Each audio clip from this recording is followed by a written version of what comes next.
Bonsoir, chers participants. Je voudrais rendre grâce au Seigneur pour cette opportunité qu'il nous accorde de prendre part à cette masterclass organisée par la Fondation Félix Mutombo Mukendi en ce dimanche 26 juillet 2025. Alors, merci beaucoup pour tous ceux qui nous suivent de la Côte d'Ivoire. Merci pour ceux-là qui nous suivent de l'Europe et du Canada. Je dirais aussi depuis les États du Golfe, ceux qui nous suivent. Bonsoir encore à toi, voilà, Michael. Bonsoir à toi également, Cédric, depuis la Belgique. Et bonsoir, Annette, depuis le Canada. Bonsoir à tous les participants qui sont là, ceux que je ne connais pas personnellement, mais que Dieu nous bénisse. Alors, ce qui nous réunit ce soir, c'est cette masterclass qui a pour sujet, thème central, l'éthique chrétienne dans la construction de l'identité nationale. Alors, nous savons que actuellement, notre continent est soumis à beaucoup de courants et on a beaucoup de défis à relever. Alors, est-ce que, au regard des difficultés qu'on a connues, au regard des déboires de la colonisation et du christianisme, qui a été quelque part utilisé aussi comme outil colonial, est-ce que dans ce christianisme-là, nous pouvons trouver des éléments concrets pour la construction d'une identité nationale qui nous permettra de résister à tout ce qui est oppression extérieure, intérieure d'abord, mais aussi oppression extérieure qui nous fragilise? Est-ce que nous pouvons trouver des éléments dans cette d'éthique, dans la foi chrétienne qui puisse nous permettre de nous construire et de restaurer la dignité du nombre de nos populations sur le continent? Donc, c'est ce qui nous attire ce soir. Bonsoir encore à tout le monde. Donc, dans l'introduction, nous disons que dans un monde où où le pluralisme est la norme, où le, le, tout ce qu'on peut appeler le souvenir des abus et crimes divers ont été le fait du christianisme en partie. L'éthique chrétienne peut-elle être considérée comme un ingrédient essentiel dans la constitution de l'identité nationale? Doit-on encore faire confiance aux valeurs chrétiennes dans la lutte pour regagner sa dignité perdue? L'actualité géopolitique est-elle en faveur d'un engagement chrétien contre des puissances et intérêts de civilisations se revendiquant chrétiennes? Nous tenterons dans notre exposé de partager notre réflexion dans l'espoir d'un enrichissement mutuel avec les participants. Alors, dans ce qui va constituer le menu de notre discussion, voici un peu les éléments qui vont constituer le menu de notre discussion. Alors, dans l'introduction, les thèmes, etc. Et nous n'allons pas nous attarder sur cette partie. Nous allons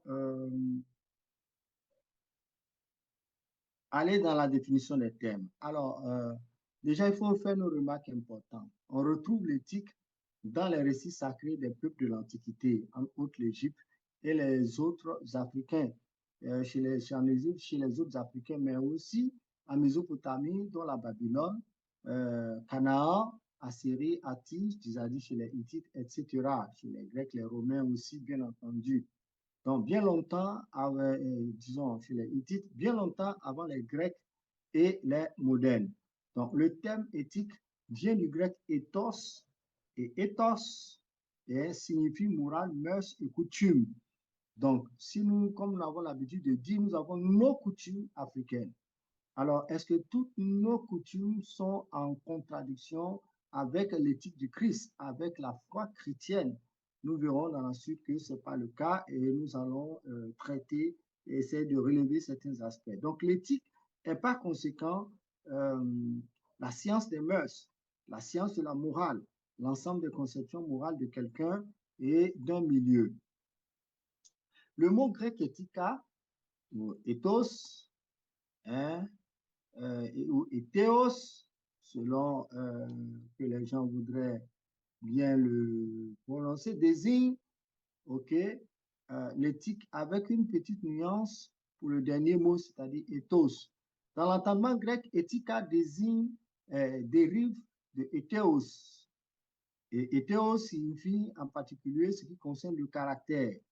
Alors, j'ai voulu bien citer, prendre cette citation de Parisot, euh, parce que quelque part, je crois qu'elle rencontre un peu ce que nous voulons, nous développons un peu plus bas et ce que nous aborderons un peu plus bas. Donc, pour elle, elle dit que l'éthique est une branche désignant quelque chose comme l'amont des normes éthiques antérieures et de l'autre une autre branche désignant quelque chose comme l'aval des normes éthiques postérieures. Ça veut dire quelque part que l'éthique évolue. L'éthique antérieure pointant vers l'enracinement des normes dans la vie et dans le désir, l'éthique postérieure visant à insérer les normes dans des situations concrètes. Donc, nous avons déjà des coutumes et nos coutumes sont déjà le témoignage qu'il y a une éthique. Et l'éthique, ça touche presque tous les plans de la vie, particulièrement la vie ensemble infracommunautaire et extra-communautaire. Infracommunautaire à l'intérieur de nos communautés individuelles et extra-communautaire avec les autres communautés autochtones qui occupent le même territoire que nous, c'est-à-dire appartenant au même pays que nous, et aussi extra-communautaire avec des communautés qui viennent d'autres pays, qui viennent de pays proches ou lointains. On note cependant que les penseurs grecs, en l'occurrence les disciples de Platon, c'est-à-dire Aristote, rend le mot ethos, plus proche d'un autre mot, à savoir ethos, qui se traduit en français par habitude. Donc, vous voyez que déjà, le fait d'avoir des coutumes, des habitudes, montre déjà que les Africains avaient des peuples bien organisés, une civilisation bien organisée. Alors, donc, cela va nous permettre de comprendre plus loin ce que nous dirons. L'éthique est, en tant que science de la morale et des mœurs, est une discipline philosophique qui est née de la théologie et qui réfléchit sur, premièrement, les finalités, les valeurs de l'existence, les conditions d'une vie heureuse, la notion de bien ou sur des questions de mœurs ou de morale. Alors, chez les peuples africains, déjà, nous avions déjà réfléchi. Nous connaissions la valeur du métal, des métaux précieux, tels que l'or, l'argent, le cuivre et bien d'autres. Nous avions déjà les techniques pour voilà, fabriquer déjà le bronze, l'airain, savoir mixer les différents métaux. Donc, les notions en termes de chimie, nous n'étions pas vraiment étrangères parce qu'il faut se poser des questions. Nous avions une éthique de l'exploitation, une éthique de la richesse. Comment nos ancêtres exploitaient l'or sans pour autant créer ces catastrophes environnementales qu'on voit aujourd'hui avec les multinationales. Donc, une question éthique existait déjà dans ces entreprises orifères qui se trouvaient sur nos sols avant l'arrivée de l'occidental. Donc, les valeurs de l'existence. Qu'est-ce qu'un être humain? L'être humain et l'or, qu'est-ce qui était le plus précieux? L'être humain et les richesses naturelles, qu'est-ce qui était le plus précieux?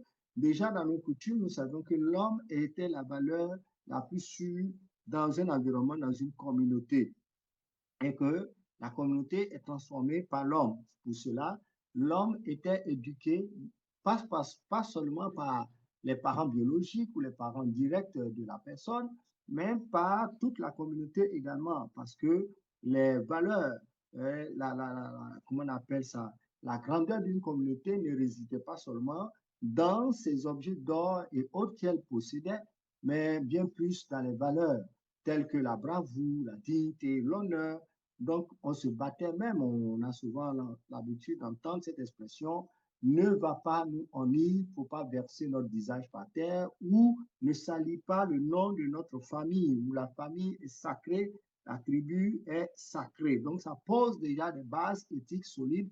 C'est la preuve irréfutable que l'éthique n'est pas venue en Afrique avec l'arrivée de l'occidental. Elle existait bien et bien sur notre continent. Donc, à bien des égards, certains des missionnaires ou tous les missionnaires qui ont osé dire qu'ils sont venus trouver un peuple qui n'avait pas de civilisation, comprenez par là que c'était un mensonge. Et il ne faut pas confondre les mensonges du missionnaire avec l'évangile, qui sont deux choses à distinguer, mais qui sont interdépendantes. Parce qu'il faut des personnes pour apporter l'évangile. Et l'évangile, par contre, juge à la fois le porteur et juge aussi celui qui le reçoit. Donc, les conditions d'une vie heureuse, aujourd'hui, dans la plupart de nos pays, euh, ayant perdu la notion de la vie heureuse, ce que signifie qu'être heureux, alors on a viré dans le sens grec et occidental du terme être heureux, une vie heureuse, où on pense qu'il faut dominer, écraser les autres, posséder, continuer de posséder, posséder toujours plus, c'est maintenir les autres au maximum dans la souffrance, créer le chaos et pour pouvoir voler et jouir en paix de ce qu'on a volé par le chaos. Donc, la notion de bien et les questions de mœurs. Par exemple, nous savons que les questions de généalogie relèvent aussi d'une bonne dynamique éthique chez nous en Afrique, tout comme un peu chez les Israélites. D'ailleurs, c'est pour ça, par exemple, que nous ne pouvons pas accepter des pratiques, des déviances telles que les pratiques homosexuelles, LGBTQIA+, sur le continent, donc l'occidental. À ses valeurs, à ses habitudes, à ses coutumes. Et nous avons aussi nos valeurs, nos habitudes et nos coutumes. Nos valeurs, nos habitudes, nos coutumes insistent sur le fait de la descendance, la postérité, la perpétuation du nom ou la pérennisation du nom de famille. Mais parce que le nom, pérenniser le nom, mais donner davantage au nom de la valeur par une conduite noble en société, une conduite propre, une conduite intègre, par beaucoup d'autres valeurs qui sont là, qui sont la vérité, la justice, le travail.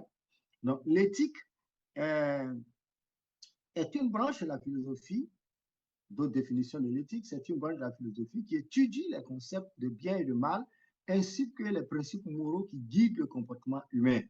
L'éthique est la discipline qui examine les normes et les valeurs qui sous-tendent les décisions et les actions humaines en cherchant à déterminer ce qui constitue un comportement moralement acceptable. Donc, ce qui est un comportement moralement acceptable en Europe n'est pas moralement acceptable chez nous. Alors, chez moi, par exemple, ici en Afrique, il est impossible pour un enfant euh, de gifler son papa ou de convoquer son papa à la police. Nous continuons de mettre nos enfants sous discipline et à cet égard, nous sommes en pleine conformité avec les textes bibliques. L'occidental dira que non, c'est du barbarisme. Alors donc, ce qui est barbare chez vous n'est pas forcément barbare chez nous. Et ce qui est barbare chez nous n'est pas forcément barbare chez vous. Donc, dans la transmission de l'évangile, euh, les faiblesses du porteur de l'évangile occidental, ou dans beaucoup de cas, a affecté, a entaché même la valeur, la portée du poids de l'éthique du Christ. Et donc, il faut faire une différence entre le christianisme et l'évangile de Jésus-Christ. Donc, il y a une différence entre aussi l'éthique chrétienne, et le christianisme et l'éthique du Christ. Et ici, nous insisterons beaucoup, quand nous parlons d'éthique chrétienne, il faut l'entendre en termes d'éthique du Christ, venu en chair, crucifié et ressuscité. Donc, l'éthique qui englobe toutes ces normes morales. Et les normes morales sont généralement attachées à des cultures, à des traditions très anciennes. Voilà déjà pour cette première partie et nous continuerons la suite. Il est vrai que l'éthique est la science de la morale, mais généralement, la morale est beaucoup plus attachée à des groupes beaucoup plus fermés. Alors que l'éthique embrasse plusieurs groupes. L'éthique, quelque part, c'est comme une étude de diverses morales, une synthèse de toutes ces morales-là, hein, au profit, pour synthétiser toutes ces morales-là, au profit du vivre ensemble, du bien vivre en communauté. C'est-à-dire que l'éthique n'est pas toujours juste. Il faut le comprendre. l'éthique n'est pas forcément respecter que la morale, qui est notre morale peut-être de famille ou notre morale de clan ou de tribu, ou notre morale ethnique. Parce que ce qui est bien chez un individu ne l'est pas forcément chez un autre. Alors, ce qui est bien dans un clan, dans une tribu, ailleurs, ça va être considéré comme mal. Ce qui est mal. Dans ce clan, dans cette tribu, ailleurs, sera considéré comme bien. Et ce sont les aspects sur lesquels nous reviendrons ensuite. Alors, si on parle de l'éthique, puisque nous disons que notre thématique, c'est la place de l'éthique chrétienne à la construction d'une identité nationale. Alors donc, euh, quand on parle de constitution, déjà, ça engage un ensemble de choix, d'éléments, un espace spécifique, le choix de certaines personnes, une durée où nous devons exécuter le projet de construction. Ça parle aussi d'engagement, ça parle de sacrifice, ça parle d'investissement. Alors, donc, le Nouveau Testament, le mot conscription, c'est oikodomia ou oikodomès, qui va dans le sens de édification, édifice, bâtiment, bâtisse, voilà. Et cela sort du verbe oikodomeo, lequel nous n'allons pas connaître. Alors, voici un peu les implications de la construction. Quand nous nous attendons à construire quelque chose, à quoi nous devons nous attendre véritablement? Ce à quoi nous devons être préparés, si vous voulez. Alors, la première méthode, c'est la construction du site, la connaissance du site de la construction. Donc là, les spécialistes parleront de pédologie. Est-ce que le site sur lequel nous voulons construire, il y a trop d'eau, c'est marécageux? Est-ce que c'est rocailleux? Est-ce que le terrain est stable? Est-ce que c'est du sable mouvant? Il y a toutes les réalités qu'on prend en compte. Alors, si c'est marécageux, quelles sont les techniques qu'il faut mettre en place si nous avons décidé de construire un édifice, par exemple, un gratte-ciel de 100 étages ou plus? Alors, on regarde le marécage, on étudie, on vérifie qu'est-ce que ce terrain-là peut supporter en termes de poids. Donc, on prend en compte tous ces éléments. Ensuite, il faut avoir un plan clair de construction. Qu'est-ce que nous voulons construire? Et quand nous avons le plan, nous établissons une maquette. La maquette nous encourage. La maquette, quelque part, nous dit, il ne faut pas changer de couleur ici, ici c'est telle couleur. Tandis que le plan nous donne tout simplement les tracés. Mais la maquette nous donne une représentation, c'est-à-dire la miniature de ce qui va être la fin de notre travail. Et donc, après la maquette, il y a le cours de construction. Comme je l'ai dit, j'ai dit dans le Nouveau Testament, qui est celui-là qui veut construire, il faut qu'il s'asseye, qu'il évalue, parce que le terrain sur lequel il va construire est bien. Ailleurs, il dira tout simplement que y a quelqu'un qui a décidé de construire, mais il a construit sur le sable. Le vent, la pluie, les intempéries sont venus balayer la maison, lui a construit sur le roche. Et lorsque le vent est venu, tous ces éléments sont arrivés, la maison n'a point été ébranlée. Donc, il en est de même pour la construction de notre identité nationale. Donc, il faut que nous visualisions la chose dans cet angle, avec ce regard également. Donc, la mobilisation des fonds, dans notre cas, pour la construction d'une identité nationale, on parlera de la mobilisation des passifs et des actifs, interprètes, intrapètes d'abord, et puis interethniques, et avant de parler de ça au niveau national, au niveau global, ethnique. Donc, il y a la mobilisation des fonds, la durée du projet, quand vous voulez construire, il faut vous apporter, savoir que le projet aura telle durée pour ne pas dépasser le temps, parce qu'une fois que c'est dépassé, le déploiement ne pas venir. Les matériaux adéquats, vous voulez construire dans un endroit marécageux, ce n'est pas le même matériau que lorsque vous voulez construire dans un endroit, une terre beaucoup plus ferme, une terre beaucoup plus rocailleuse, le niveau peut-être de fondation, les besoins, les éléments qu'il faut pour la fondation peut-être ne seront pas les mêmes avec un endroit marécageux. Maintenant, il faut les matériaux adéquats, comme on a dit, les techniques d'approprier qui va construire, quelle méthode on utilise pour la construction. Et le neuvième point, il faut des ingénieurs, des artisans qualifiés. Quand on veut construire un gratte-ciel, il faut l'architecte, il faut des ingénieurs, il faut des gens de différentes qualifications. Quand ça sera fini, il faut penser à la décoration intérieure. Là, il faut des artisans, divers types d'artisans. Bref, pour l'unité et pour l'identité nationale, c'est la même chose. Nous avons besoin d'ingénieurs, nous avons besoin de ce qu'on peut appeler des architectes, nous avons besoin de ceux aussi qu'on peut appeler des artisans à divers niveaux qui vont apporter le côté la plus esthétique à la fin de, euh, euh, euh, de la construction de l'édifice. Il faut penser aux jardins, il faut penser aux fleurs, tout ce que nous allons planter. Alors, deuxième point, c'est qu'il faut prendre en compte les risques, les conflits, les désertions, la corruption, qui peuvent miner la construction d'une nation. Donc, dans le terme construction, pour construire une identité nationale, il faut prendre en compte tous ces éléments. Il ne faut pas se leurrer et penser que, bon, nous avons une bonne idée, alors tout le monde suivra. C'est même au sein de votre propre groupe, qu'il soit un réseau social personnel, qu'il soit au sein de votre classe, qu'il soit votre équipe, votre entreprise, il peu importe que ce soit votre région, votre parti politique, ne vous attendez pas à ce que tout le monde adhère et acclame fidèlement de façon loyale jusqu'à la fin le projet de construction d'une identité nationale parce que c'est un projet difficile, douloureux, un projet qui laisse des empreintes, mais qui, à la fin, un résultat produit des résultats extraordinairement merveilleux pour la communauté entière. Alors, donc, euh,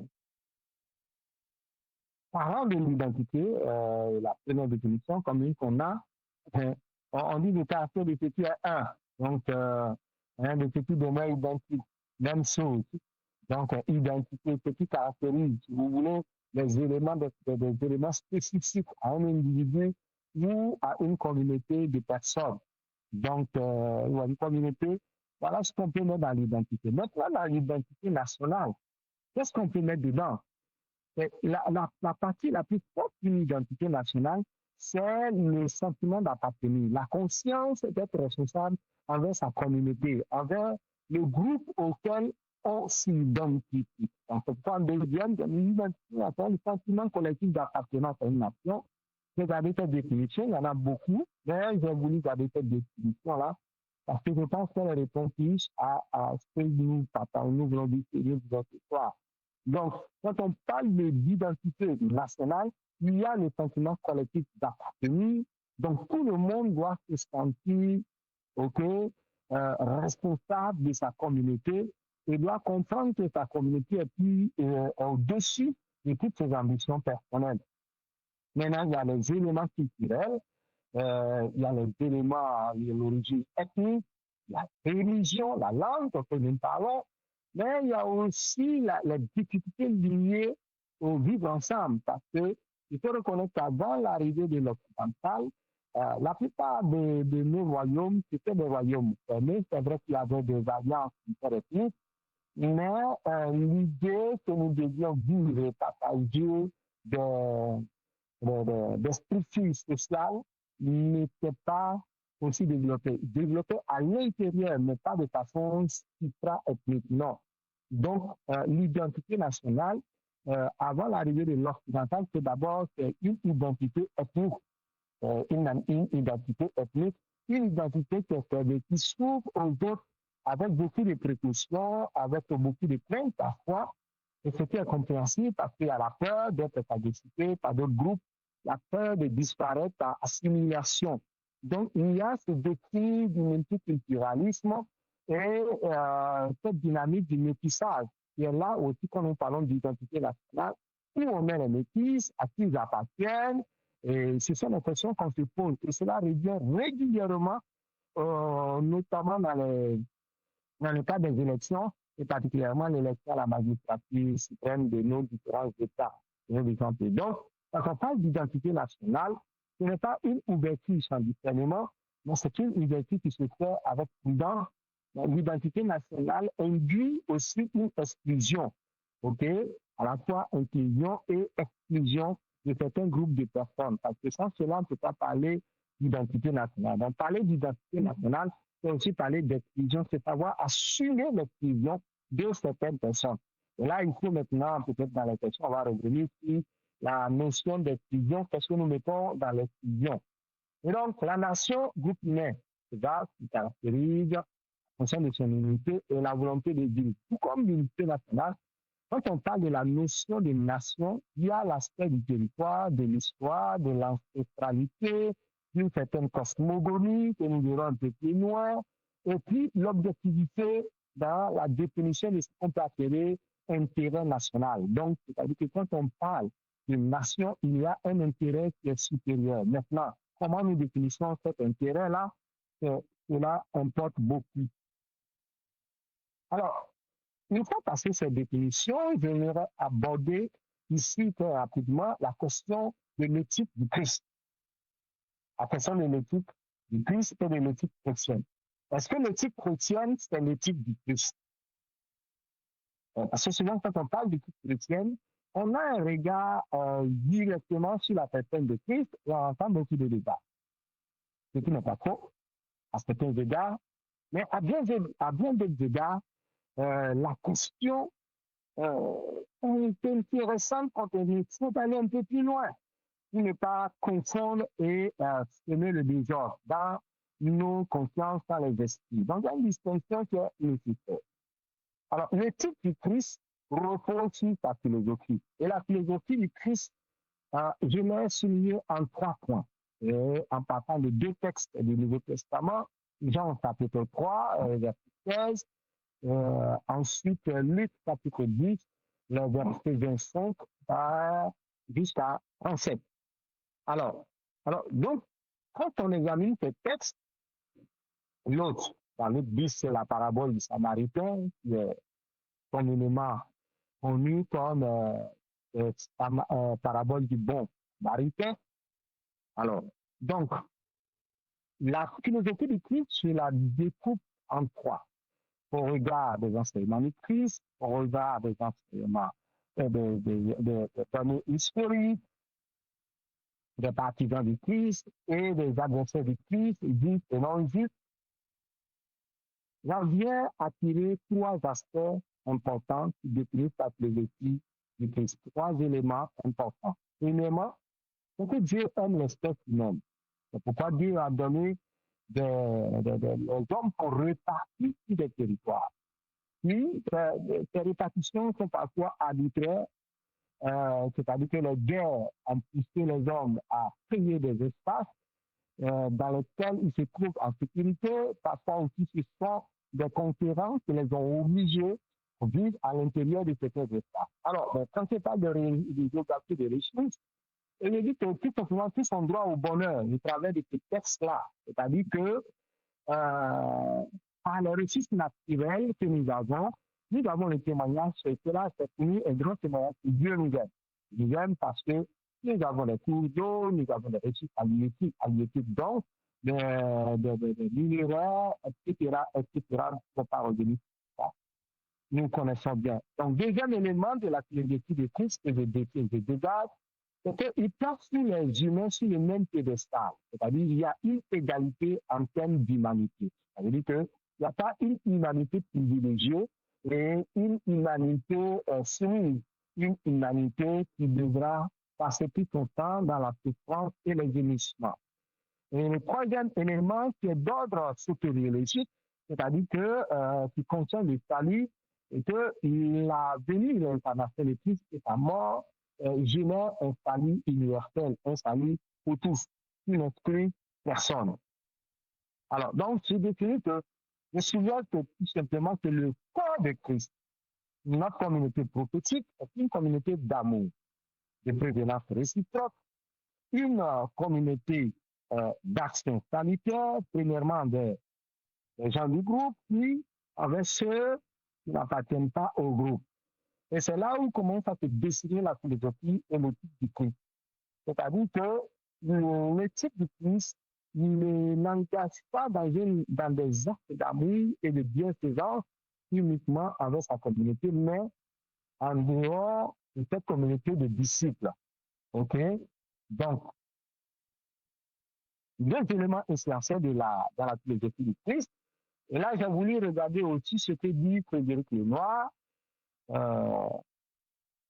partage cet aspect-là, c'est pourquoi je l'ai expliqué ici.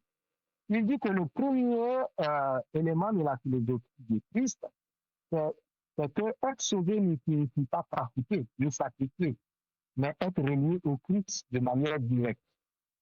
Donc, il dit que la pratique religieuse, sans la reconnaissance de l'humanité de l'autre comme étant égale à la sienne, ne fait pas de vous un homme spirituel.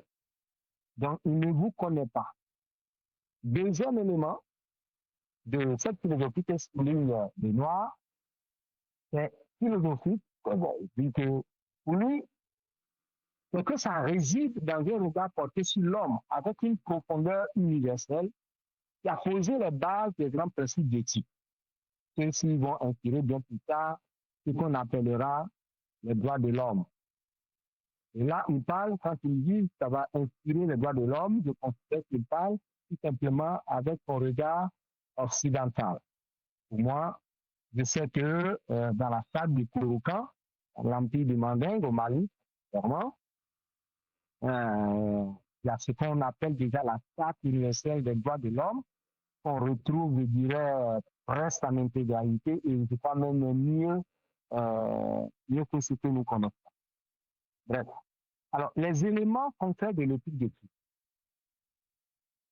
Puisque nous parlons de construire une identité, puis je n'arrive pas à reconnaître déjà l'humanité de l'autre, je refuserai automatiquement, de façon, de me reconnaître en lui, de le reconnaître comme mon égal en humanité, en valeur, en intelligence. Je refuserai de le reconnaître comme tel. Et à ce moment-là, je ne pourrai pas construire une identité nationale. Mais je vais créer un clanisme dans lequel je vais évoluer et avec lequel je vais combattre les autres. Mais de façon concrète, la Sainte Seine, ou ce qu'on appelle le repas sacré, le pain et le vin, sont les éléments de l'éthique transformatrice du Christ.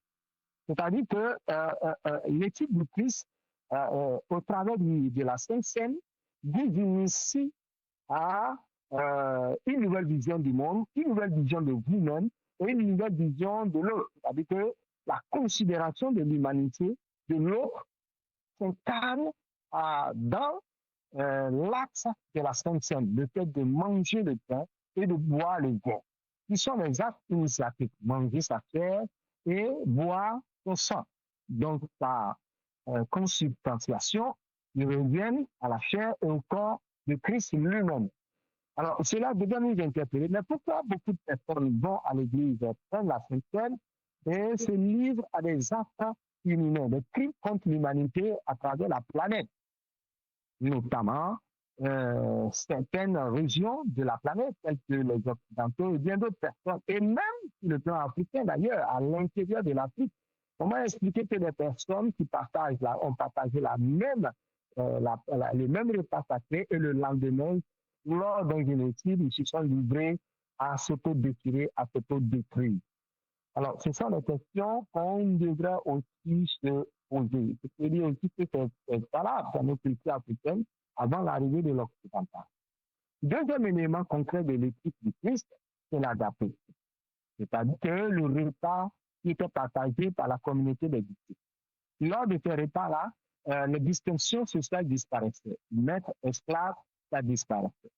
Le maître apprenait désormais à revoir sa position tout en jouissant de ses avantages, peut-être du maître, mais le maître était obligé de regarder désormais son esclave comme une personne à part entière. Donc, cela n'abolissait pas l'esclave, parce qu'il faut comprendre que ces choses sont enseignées dans un contexte où c'est un empire, Rome, qui règne, et qui a imposé certaines lois, où d'ailleurs aussi les peuples à l'intérieur eux-mêmes s'étaient imposés des éléments. Donc, le christianisme trouve ces montagnes qu'il faut déplacer. Et parfois, les montagnes ont besoin d'être dirigées par des gouttes d'eau successives.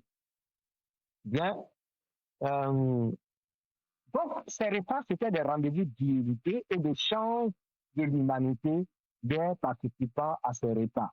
Donc, manger est un acte de construction d'une identité. Donc, les premiers chrétiens, ils mettent immédiatement en application le principe de l'égalité de tous devant Dieu en abolissant les hiérarchies lors des repas communs, puis des eucharisties, comprenez là la fontaine ou la communion, selon la terminologie que vous utilisez, auquel Paul et riche, indigents et nobles participent côte à côte à la même table. L'égalité universelle s'imposera avec la fondation des communautés mixtes. Quand une même divinité est reconnue, les croyants d'origine juive et païenne. Donc, dans la nature du Christ, dans l'éthique du Christ, il y a l'abolition de ces faits-là. Donc, on n'est pas autorisé à regarder l'autre avec la vision du monde de son corps ou de son esprit. C'est-à-dire que là, les disciples de Christ sont les premiers patients de cette thérapie qui Christ, en ce qui concerne son éthique qu'il dispense. Donc, quand on regarde maintenant l'éthique chrétienne, le premier point que je suivais d'ici, c'est l'éthique chrétienne est la contextualisation parfois égoïste de l'éthique du Christ. Pourquoi je dis que c'est égoïste? Dieu a tant aimé le monde. Je dis, bon, Dieu aime particulièrement les gens de mon ethnie, les autres de ma couleur de peau. Quant aux autres, Dieu les aime, mais moins que moi.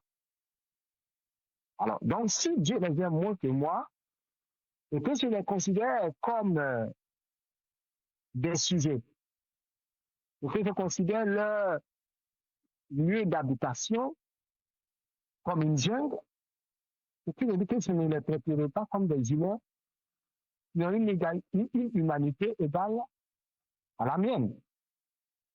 Donc, vous voyez un peu. Donc, cette éthique chrétienne est souvent épicée par la vision du monde de certains peuples dominants.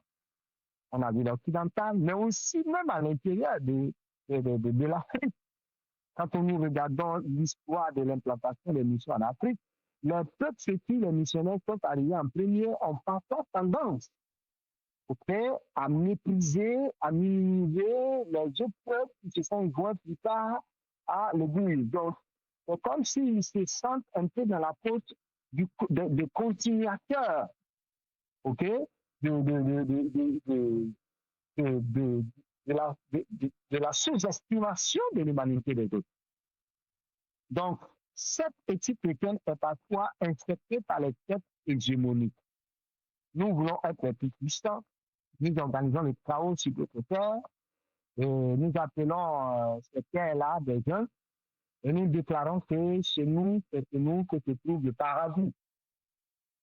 Et nous savons, quand vous devez entrer dans une jungle, vous savez que vous aurez à faire face à des lions, à des léopards, vous aurez à faire face à divers d'autres féroces, à des pitons géants, des anacondas et bien d'autres bêtes agressives qui défendront bien sûr leur territoire, vous y entrez avec des armes sophistiquées. Donc, malheureusement, lorsque l'équipe chrétienne arrive, vient avec cet art, l'état de ceux-là qui disent qu'ils apportent la lumière. Et là, une autre question se pose. Est-ce que le christianisme est une religion importée? Est-ce que c'est vraiment une religion importée? Ou alors le christianisme fait déjà partie des religions africaines, l'une des religions africaines avant l'arrivée même du missionnaire occidental. Nous entrerons sans doute dans ce débat vers la fin. Alors, l'éthique chrétienne saine se mesure à l'aune de l'éthique du Christ. Autrement, c'est une ethnicalisation de l'éthique du Christ ressuscité. La participation de certains missionnaires occidentaux aux côtés des négriers par l'abominable traite des Noirs durant le siècle reposait sur une éthique chrétienne ethnicisée et sur la prédation. Le principe de Smith, cette éthique chrétienne, le jeu trouble auquel ça donne encore l'Église occidentale dans le néocolonialisme et le néo-impérialisme relève de l'éthique pervertie du Christ ressuscité. Lorsque des entreprises occidentales dirigées par des chrétiens occidentaux opposent sur d'autres terres par le massacre. Est-ce qu'on peut parler là, est-ce qu'on peut dire là qu'il y a une relation paternelle? Est-ce que le Christ qui réclame le bonheur universel pour l'Africain, l'Asiatique, le Proche et le Moyen-Oriental, que toutes les deux parties de la terre, est-ce que c'est du même Christ que nous parlons? Et là, c'est une question qu'il faut se poser. On peut,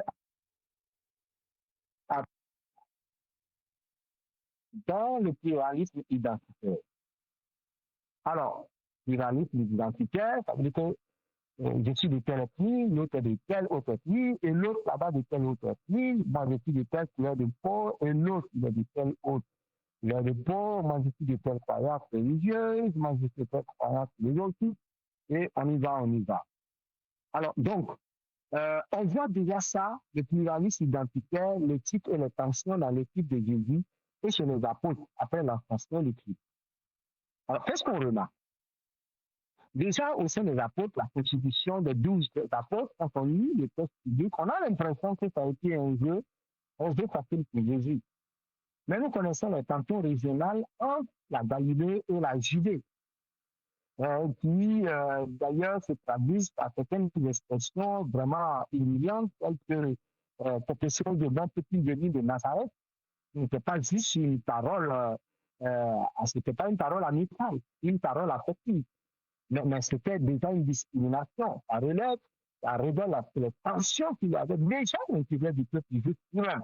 Les questions régionales, la Galilée au nord et la Judée au sud.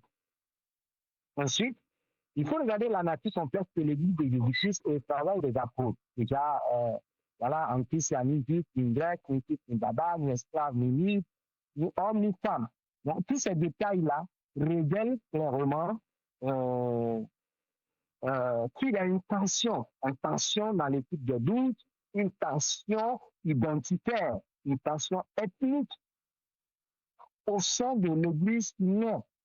Donc l'Église devient alors un moule, un champ expérimental de la nouvelle dynamique identitaire qu'imprime l'Église établie par Christ au travers son éthique personnelle qui vont relayer certains apôtres. On a vu toutes les difficultés de Pierre à accepter, par exemple, la régression, mais non juifs comme des personnes de même humanité que.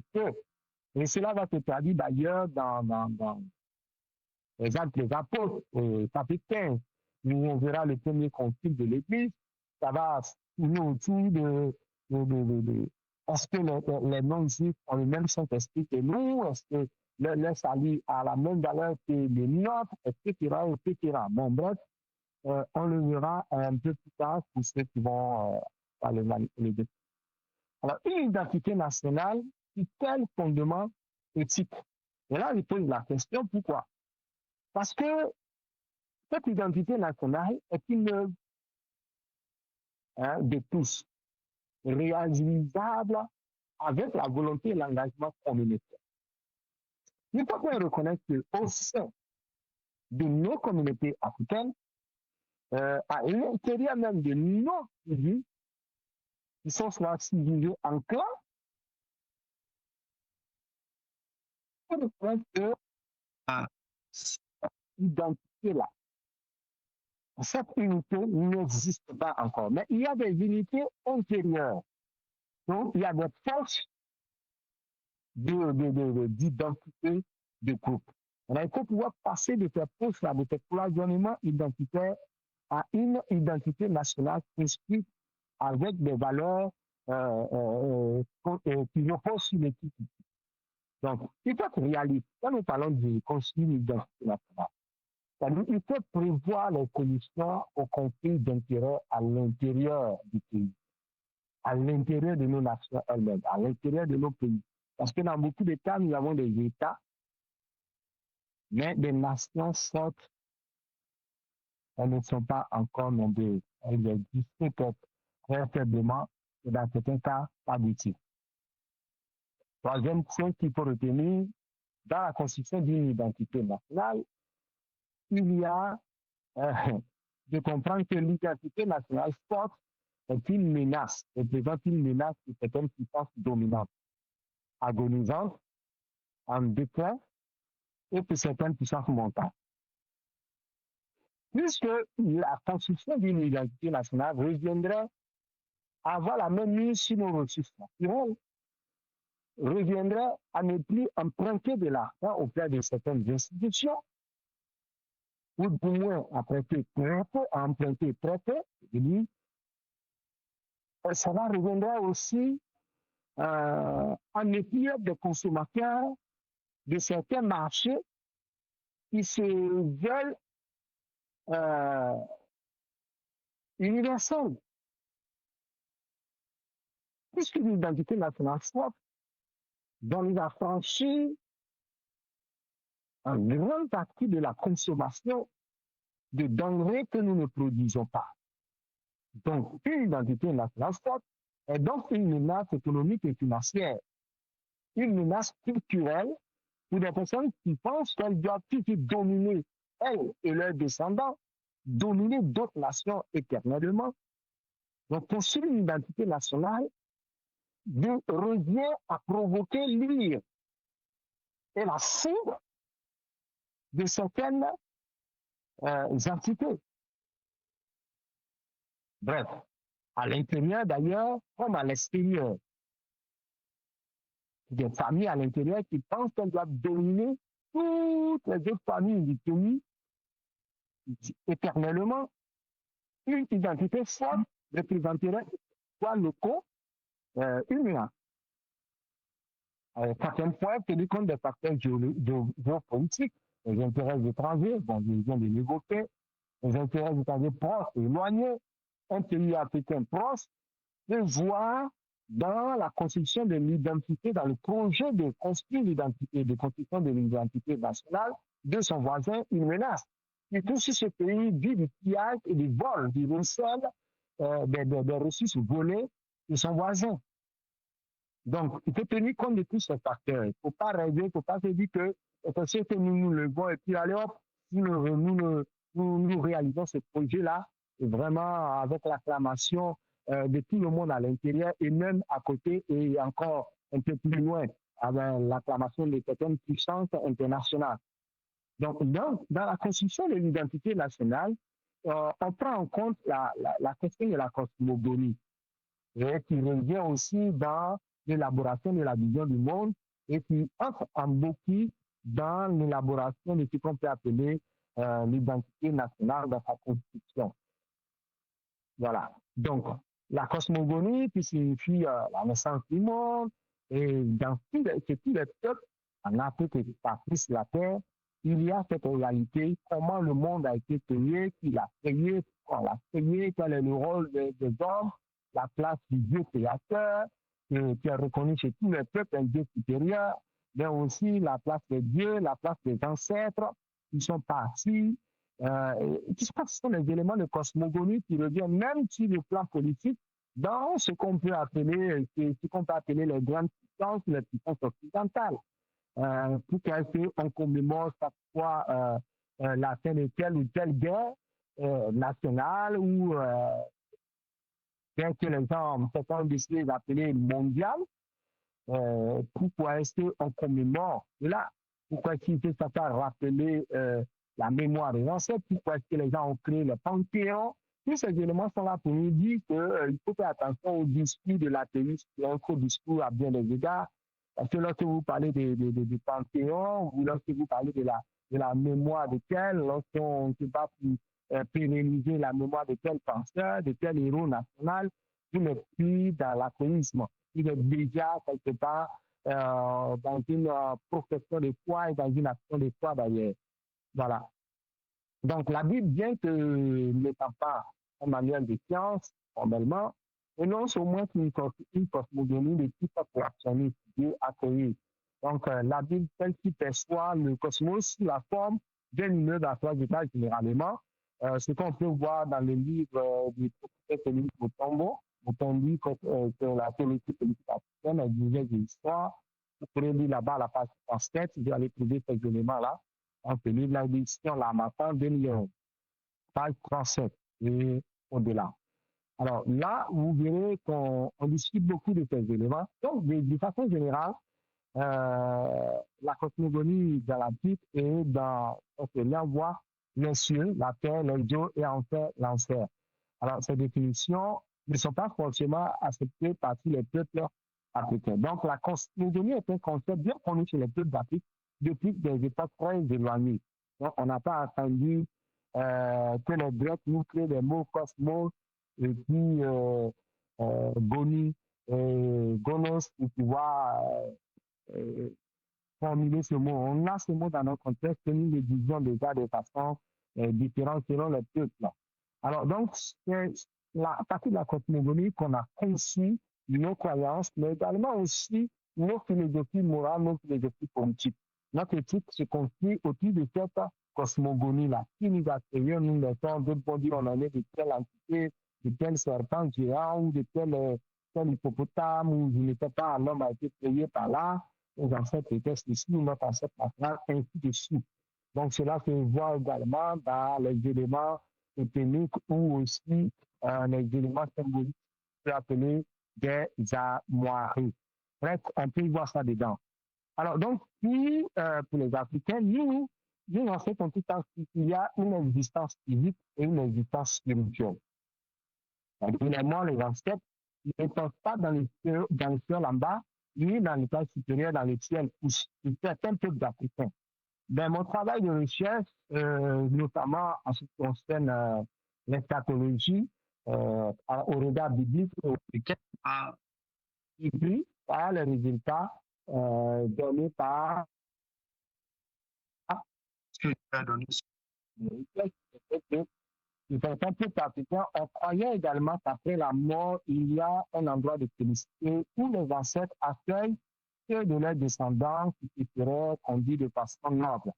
Et donc, c'est d'ailleurs cette eschatologie qui influence les pouvoirs politiques.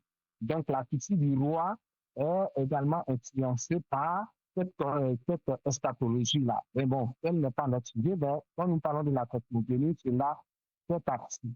Donc, la relation aux morts dans la cosmogonie des peuples africains, elle doit être examinée avec objectivité afin de tirer de ces aspects prônant le sens élevé de ces aspects positifs, le mot appliqué,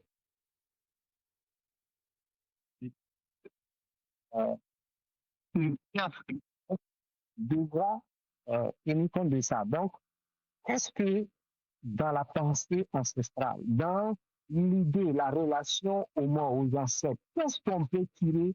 Quels sont les éléments que nous pouvons tirer pour construire une identité nationale? Si nous avons réussi au milieu de nos clans, de nos tribus, de nos ethnies différentes, à créer une certaine unité à l'intérieur, comment nous pouvons, quels sont les éléments à l'intérieur que nous pouvons utiliser au plan national pour pouvoir créer cette identité nationale. Donc, on peut voir quelques notions telles que le Dieu d'Abraham, d'Isaac et de Jacob. Abraham, votre père. Donc, ces notions-là, quels sont les éléments? Parce que quand on regarde ces notions, à certains égards, ce n'est pas en conflit avec ce que l'Africain pense. OK? La redevabilité, savoir que on est jugé à l'image ou bien à l'exemple de l'ancêtre qui est parti. Donc ici, on peut dire qu'Abraham représente l'Égypte, un ancêtre connu. Donc dans cette démarche-là, qu'est-ce que chez les Africains, quels sont les éléments qu'on peut tirer pour pouvoir construire? Parce que nous savons par exemple que chez les Grecs, il y a 3 éléments qui servent aussi de termes à l'unité nationale chez les Grecs. On va parler de l'agora, de l'acropole et du cimetière public. OK? Le cimetière qui nous rappelle que, attention, c'est là que vous allez tous finir. Attention, dans ce cimetière, ici repose tel héros national. Et dans tel cimetière repose tel brigand ou tel malfaiteur au plan national. Voici comment il a été déçu. Voici quelle a été sa fin.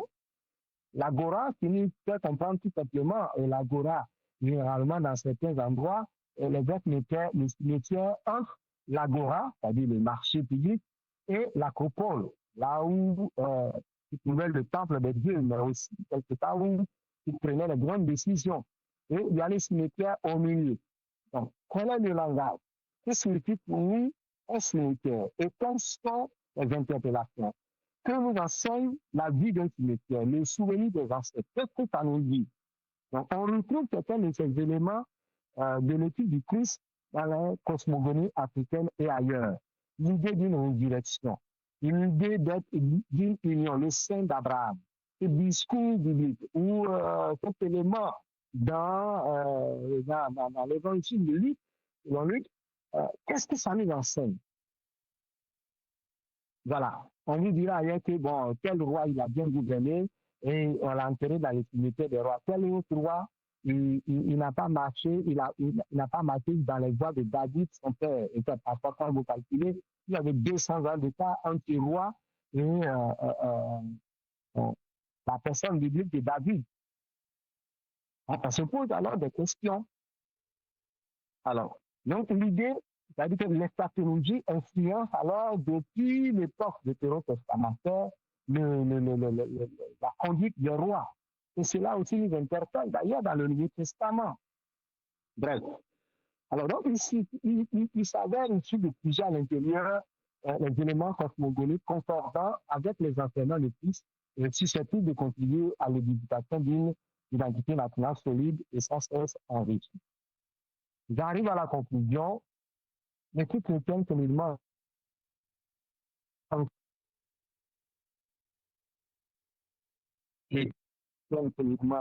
ancrée dans l'étude du Christ est la seule capable, disons, il devrait citer, j'ai oublié dans cette version, de contribuer à la construction de l'identité nationale. Donc l'ecclésiologie de Jésus de Nazareth, c'est-à-dire le fonctionnement de l'Église, la vie de l'Église et le port, notamment, on posait les fondements d'une robuste identité nationale, même si là-bas c'était identité ecclésiale.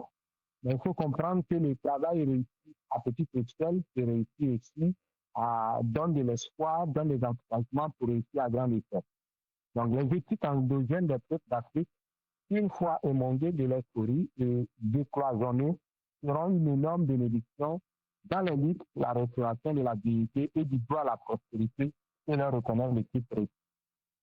Et je termine en disant que parfois, être fidèle et loyal aux siens, c'est trahir.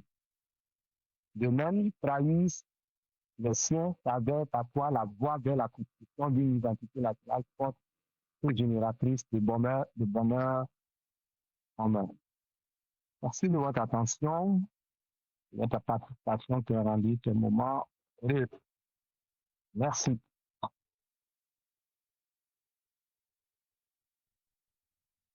Merci beaucoup, pasteur Luc, professeur docteur Luc, pardon, pour cet exposé vraiment très riche. Comme on l'a dit au début de la session, c'est une session introductive parce que c'est un thème vraiment extrêmement large. Donc ici, on a commencé avec une définition de l'identité, de l'éthique, pardon, ensuite de l'identité.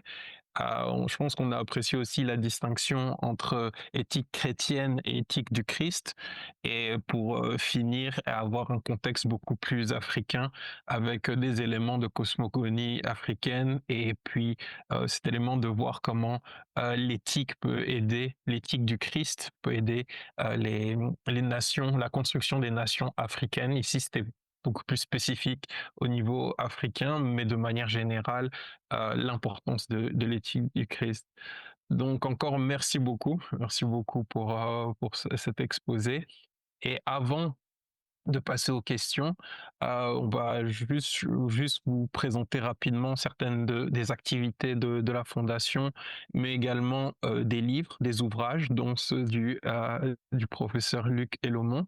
Ce que je vais vous inviter à faire, si vous avez des questions, vous pouvez déjà commencer à les préparer pour la formulation. On y reviendra juste après. Je vais juste vous passer en revue certaines de nos activités au sein de la Fondation. Donc, on va tout d'abord, je vais vous montrer au niveau des livres, des ouvrages que nous avons. Donc, juste un moment. Est-ce que vous voyez mon écran? Ok. Oui. Donc ici, oui, nous avons notre site internet www.fondationfmm.com et il y a plusieurs rubriques, dont la rubrique librairie. Donc l'objectif de cette librairie, c'est pouvoir, bien sûr, comme on l'a dit avec les trois piliers, pérenniser le travail du pasteur Félix Mutombo Mukendi. Ici, vous pouvez voir certains de ses livres, mais aussi diffuser, c'est aussi pouvoir donner une vitrine, pouvoir donner ouais, plus de visibilité à certains auteurs. Par exemple, si on prend dans certains contextes, par exemple certains auteurs en Afrique, parfois c'est un peu plus difficile d'avoir de la visibilité pour leurs ouvrages. Donc nous, à notre niveau, on propose notre librairie pour pouvoir avoir un canal où ils peuvent eux-mêmes dire, oh, vous avez besoin de mes livres, vous pouvez les trouver sur ce site. Et on s'arrange aussi de notre côté pour pouvoir faire de manière ponctuelle la promotion de certains auteurs et de certains ouvrages. Donc vous pouvez voir ici certains livres et articles du professeur Félix Mutombo Mukendi. Ici, je pense que dans cette idée d'identité nationale, je vous recommande vivement du Mirage nationaliste à l'utopie en action du Messie collectif. Là, c'est vraiment un ouvrage centré sur le Congo, sur l'idée d'un Messie collectif comme solution pour la crise qui est au Congo.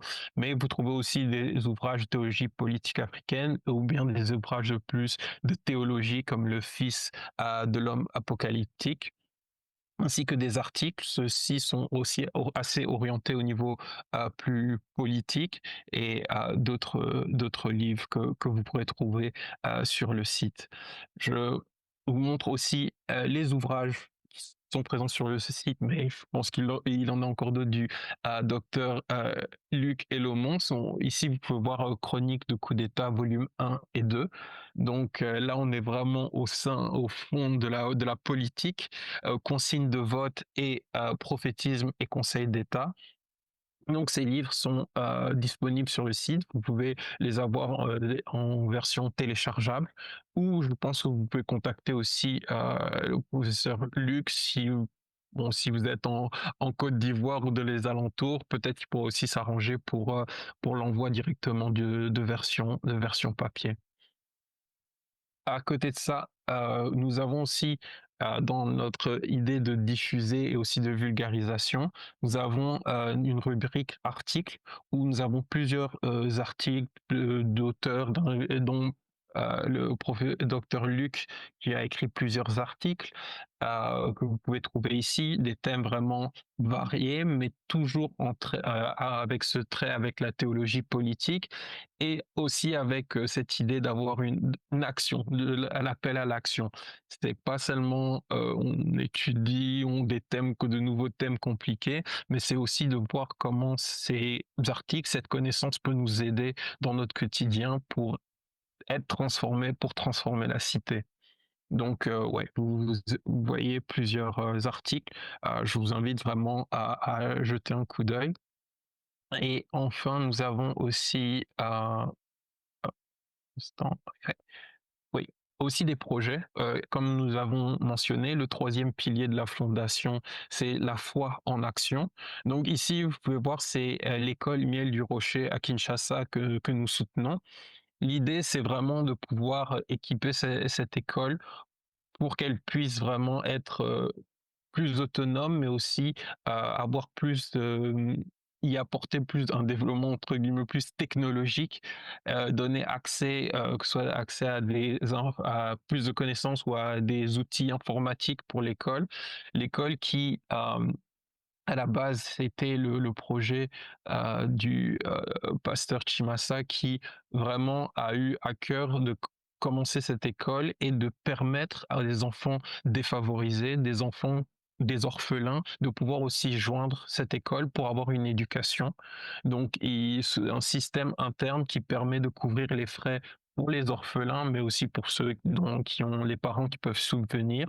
Donc, c'est vraiment une action vraiment de cœur une mission qui s'est donnée, et comme vous pouvez le voir, l'école a près de même maintenant plus de 900 élèves, 50 professeurs et 6 administratifs. Nous avons déjà fait une action pour un Noël solidaire. Ici, l'idée, c'était de pouvoir apporter des vivres pour donner l'occasion à ces enfants, aux enfants plus démunis, de pouvoir fêter Noël. Mais maintenant, dans les semaines ou mois, nous avons des projets, nous travaillons sur différents projets avec cette école pour essayer de la moderniser, de la digitaliser et toujours aller de l'avant. Enfin, pour ceux qui ne nous suivent pas, nous sommes aussi sur les réseaux sociaux et toujours dans cette idée de vulgarisation, de diffusion de la théologie politique pour l'action. Nous avons notre chaîne YouTube où vous pouvez trouver différentes vidéos. Nous avons des vidéos comme celle-ci, par exemple Aksum et Imyar, où nous présentons l'un des tout premiers royaumes chrétiens en Afrique, l'un des tout premiers royaumes chrétiens tout court qui était en Afrique. Donc c'est vraiment des choses qui ne sont pas forcément très connues, mais qui peuvent aussi nous permettre, dans certains questionnements, de recentrer notre foi et nous se rendre compte que certains chrétiens, à certains moments, ont mis leur foi en action. Nous avons aussi des prédications, notamment les prédications du professeur Félix Mutombo Mukendi, et ouais, différentes vidéos. Vous voyez certaines vidéos avec le professeur Luc Elomont, avec celle qui était dans le call exactement, qui était dans le call également. Donc voilà, je vous invite vraiment à y jeter un coup d'œil. Je pense que vous trouverez des choses intéressantes. Ouais.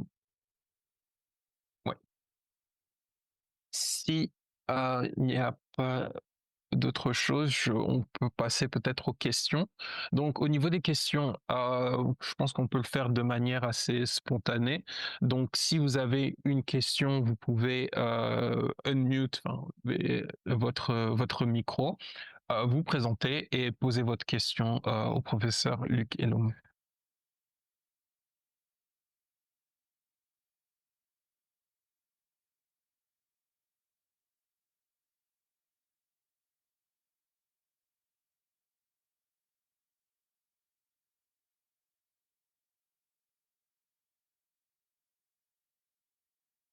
Bon, la première est toujours la plus difficile, mais s'il y a un volontaire, sentez-vous libre.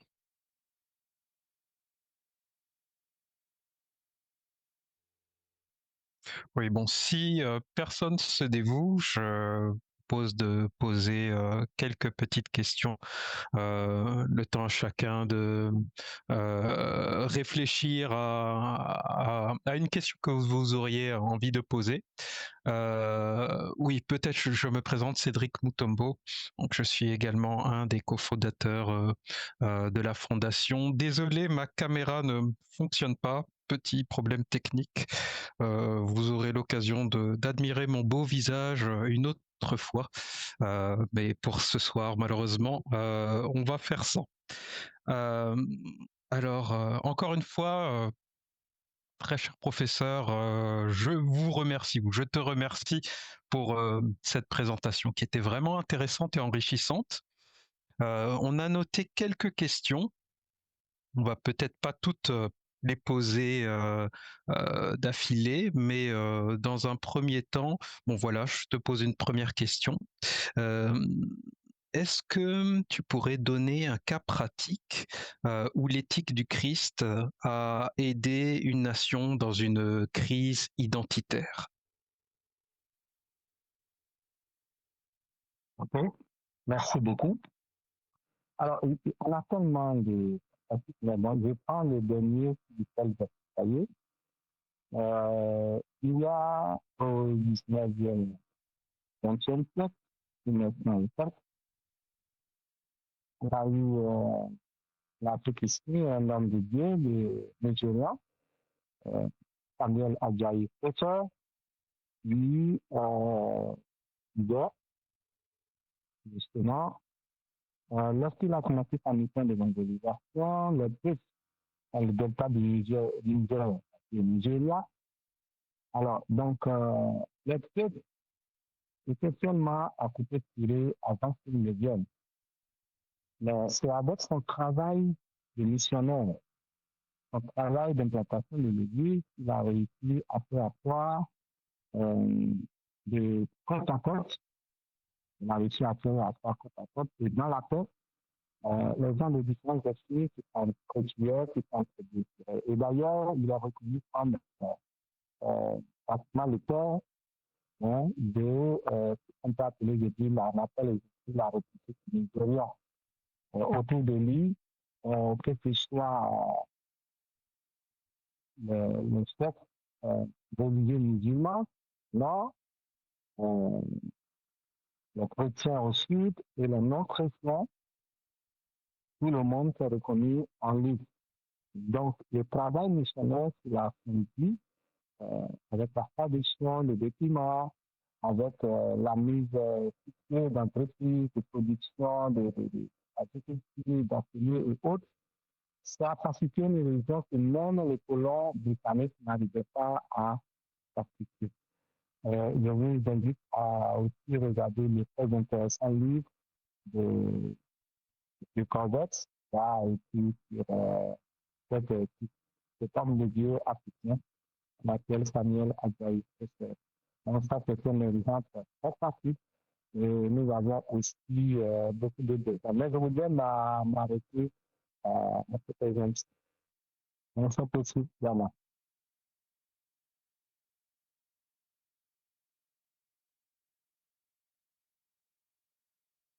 Merci. Ça m'emmène à rebondir sur la réponse donnée. Comment ont réagi les populations musulmanes? Parce qu'il y a quand même une part importante du Nigeria qui est musulman. Comment ont-ils réagi au message apporté? Bon, oui, c'est pour eux, c'était déjà très innovant. Déjà, tout qu'on pense, on était encore à l'époque coloniale. Et donc, de voir un Africain alors que l'occidental, quand il vient avec le christianisme, avec le civisme parfois, il faut reconnaître que pas tout à fait en face. On sait qu'il y a eu beaucoup de désirs avec un certain nombre de chrétiens.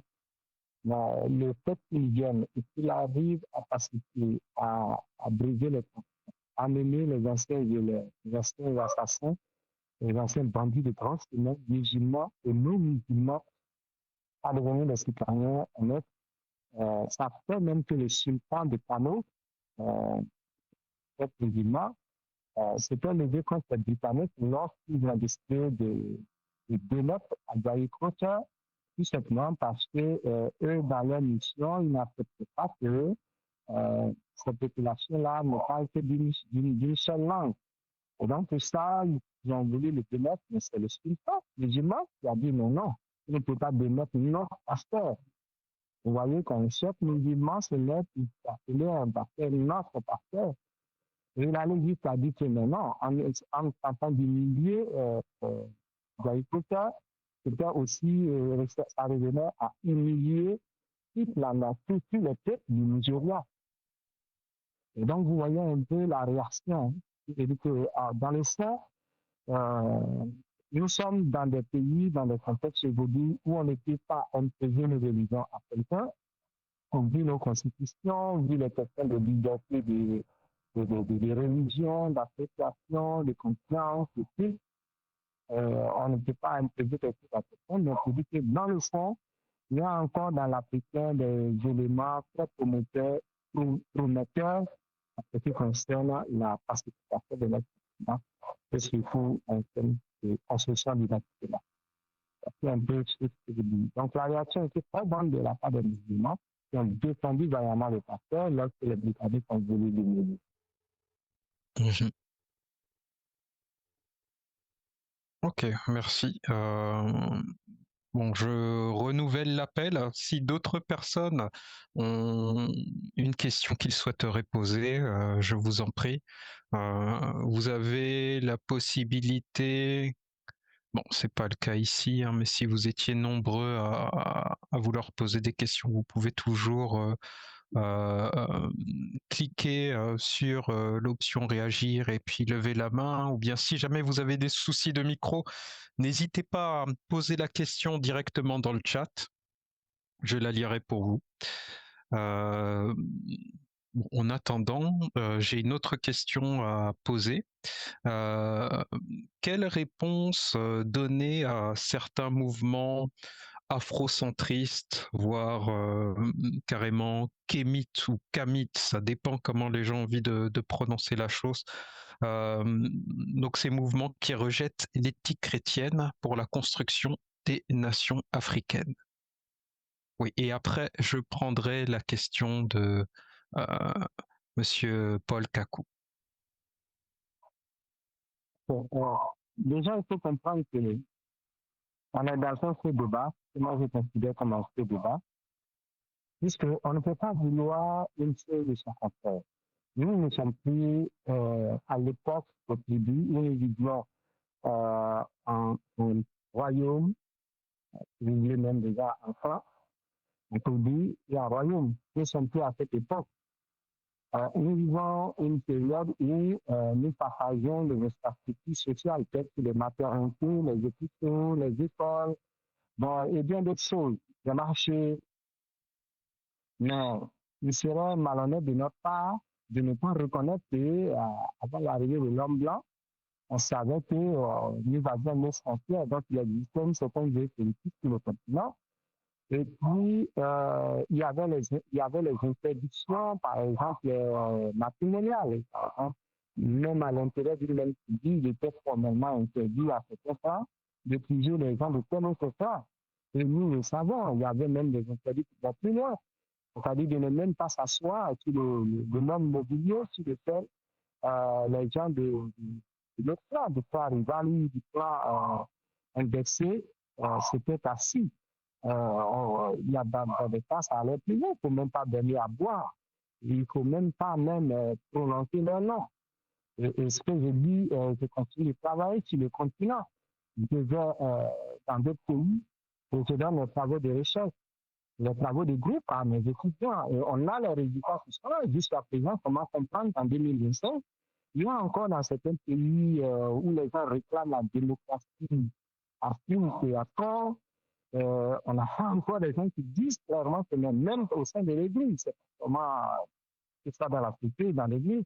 Non, mais les gens de peuple qui disent nous ne les épuisent pas. Ils nous ont nous interdit de commercer avec eux. Et voici aussi des facteurs qui contribuent à la déstabilisation de nos pays, qui facilitent les coups d'État et qui facilitent aussi l'action des intérêts étrangers sur nos terres. Des actions d'ailleurs qui sont malheureusement célèbres par les viols, les assassinats, les razzias, des crimes contre l'humanité qui ne vont nulle part. Donc cela se fait aussi sur la base de ces éléments-là. Donc, moi je pense que c'est un peu débat. Si quelqu'un croit qu'il est pour nous, qu'il adore ce à quoi il veut s'attacher. Lui ne l'empêche de s'attacher à quoi qu'il veut. Mais il ne faut pas oublier que si nous nous entendons aujourd'hui, il y a 1000 ans en arrière, je ne suis pas sûr que je serais compris par des Congolais et des Béninois et d'autres personnes qui sont sur cette plateforme ce soir qui nous quittent. Et donc, je pense qu'ici, quand même qu'on soit objectif. Les gens sont libres d'adorer ce qu'ils veulent, de faire ce qu'ils veulent, parce qu'il faut comprendre d'ailleurs que le christianisme, ce n'est pas une religion occidentale qui vient en Afrique. Quand on pose déjà le christianisme sur cet angle-là, c'est que déjà il y a une grosse erreur, il y a une méconnaissance de l'histoire réelle. En réalité, le christianisme est beaucoup plus africain qu'occidental. Maintenant, ça dépend de, comme je l'ai dit tout à l'heure, la l'éthique du Christ et puis à l'éthique chrétienne. Il ne faut pas confondre le christianisme et le mouvement de Christ. Christ n'a pas créé le christianisme, il a créé un mouvement. Okay? Un mouvement à la fois prophétique et eschatologique, sécurologique. Donc, c'est un mouvement Afrique blanc. Donc là, les règles qui régissent son mouvement sont claires. Mais comme je l'ai dit tout à l'heure dans l'esprit, les apôtres ont d'ailleurs été les premiers patients. Je ne vais pas dire victimes, mais les premiers patients des enseignements du Christ ressuscité. On se rappelle dans Acte 10 et 11, l'attitude de Pierre lorsqu'on lui dit tu me manques. Il dit carrément, mais je n'ai jamais rien mangé d'un petit. Voici un peu, je peux dire, bah, donc le camion qui est libre d'adhérer ce sujet, mais en réalité, il ne se croit pas plus africain que quelqu'un d'autre qui ne croit pas comme lui.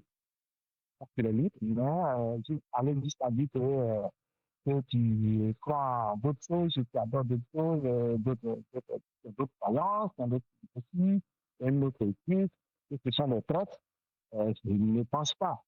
Je ne pense pas. Je ne pense pas. Parce que la réalité africaine, avant l'homme occidental, n'est pas la même que la réalité africaine après l'arrivée de l'homme occidental et même avant l'arrivée de l'homme occidental. Nous n'adorions pas les mêmes dieux. Après, nous n'adorions pas les mêmes dieux. Et nous savons que les croyances, ce n'est pas seulement propre à l'Afrique, mais dans le monde entier. Des peuples qui n'ont jamais vu le désert ne vont pas vous adorer des génies du désert.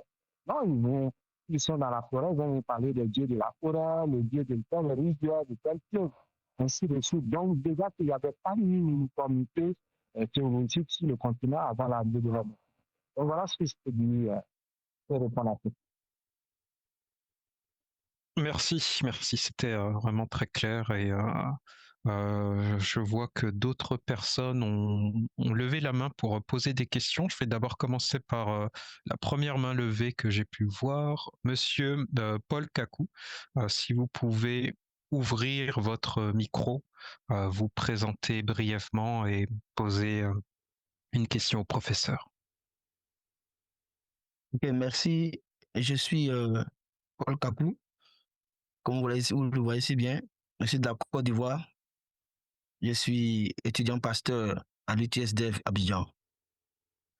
Je remercie l'initiateur de cette masterclass et mes félicitations aussi au brillant professeur.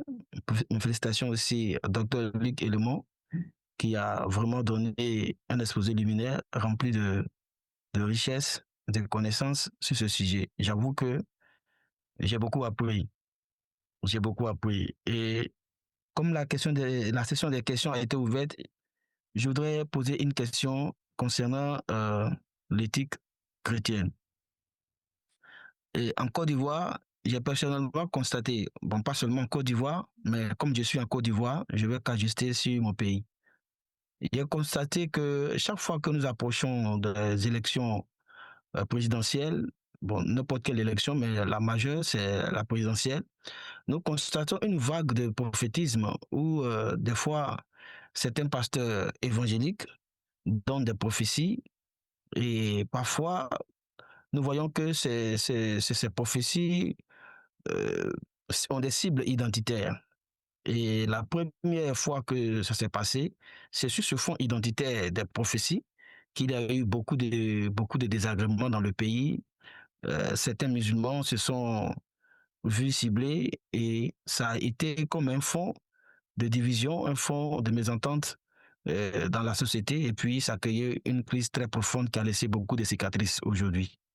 Malheureusement, cela n'a pas été comme un cas d'école et les pasteurs évangéliques, certains titrés de beaucoup de diplômes, se mettent encore à prophétiser et à dire des choses qui parfois sonnent comme des sons discordants, même au sein même du corps évangélique, et on ne sait pas vraiment à quel sens se vouer. Face à ce triste tableau-là, en tant que serviteur de Dieu, et sachant la valeur de l'éthique, qu'est-ce que l'homme de Dieu, ou bien voire même le chrétien lambda, quelle serait son attitude pour que sa société évite de plonger une fois de plus dans le chaos? Voilà ma question.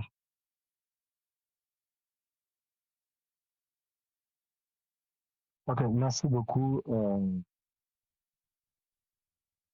Pasteur Paul Kakou. La première des choses, les crises électorales et post-électorales à l'intérieur des nations ne peut être, la responsabilité ne peut être exclusivement imputée aux puissants. Du cas de la Côte d'Ivoire, nous connaissons la répartition. C'est vrai que les chrétiens, catholiques, les protestants, les évangéliques et tous les autres pays là, représente la plus grande proportion sur les parties en termes de démographie, qui concerne les croyances. Mais il y a une chose qu'il faut retenir. D'abord, ce phénomène de prophétie en ce qui concerne les élections, c'est ancré même dans l'être humain. Et ce n'est pas seulement l'être humain, l'être ivoirien que nous sommes, mais c'est également aussi dans l'être humain en général. Quand vous allez dans la Grèce antique, vous avez les petits, vous avez il y avait Delphes, ok? Et il y avait beaucoup de pratiques divinatoires, l'oracle, les pratiques oraculaires, pour pouvoir désigner papa qui serait roi, quelle serait l'issue d'une guerre. Donc, la prophétie dans le monde politique n'est pas seulement liée à peut-être africain et ivoirien dans notre contexte ivoirien que nous sommes. Vous allez un peu plus loin dans l'étude quantique, c'est ça. Quand vous examinez les questions d'oracle, de prophétie en étude quantique, de certaines évidences, on a même une petite illustration dans l'Ancien Testament où le pharaon Néco-2 va dire au roi Josias, mais écoute, je ne suis pas venu faire la guerre contre toi, Dieu m'a dit de toi d'aller combattre un ennemi au bord de l'Euphrate. Je ne vais pas rentrer dans ce débat psychologique ici, ce n'est pas notre sujet ce soir. Tout simplement pour dire que la question, le sujet oraculaire existe bien. Et même en tant qu'Ivoirien, que les Africains, que les Baoulés, dont je fais partie, on sait que vous ne montez pas sur le trône sans la divination, les pratiques divinatoires. Et c'est également pour tous les peuples africains, pratiquement. Bon, en Europe, c'était la même chose. On n'a jamais changé. Il y avait la notion sur les brides et plein d'autres choses.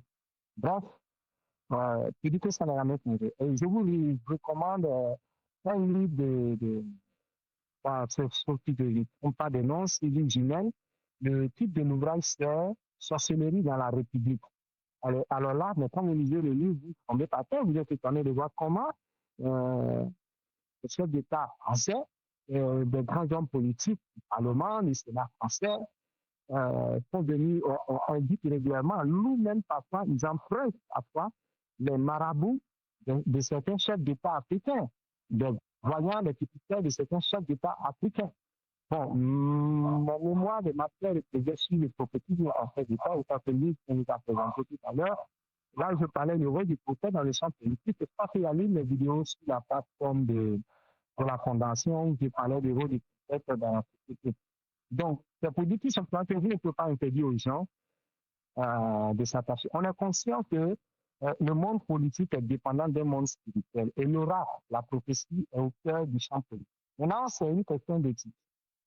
Parce que si moi je veux, dans une situation comme la nôtre en Côte d'Ivoire, devrais-je mettre de dire tel candidat qui va être président ou pas? Il faut faire beaucoup attention. Parce que les gens, ils ont lu la Bible, ils pensent que quand on dit Jérémie a parlé à tel roi, ils ne prennent pas le temps d'examiner ce que Jérémie. On arrière-plan. Beaucoup ne sont pas conscients que la plupart des prophètes israélites, en tout cas selon les textes bibliques que nous avons, c'était des érudits. C'était des érudits. On sait que la sacrificature, Jérémie vient, il est descendant du sacrificateur.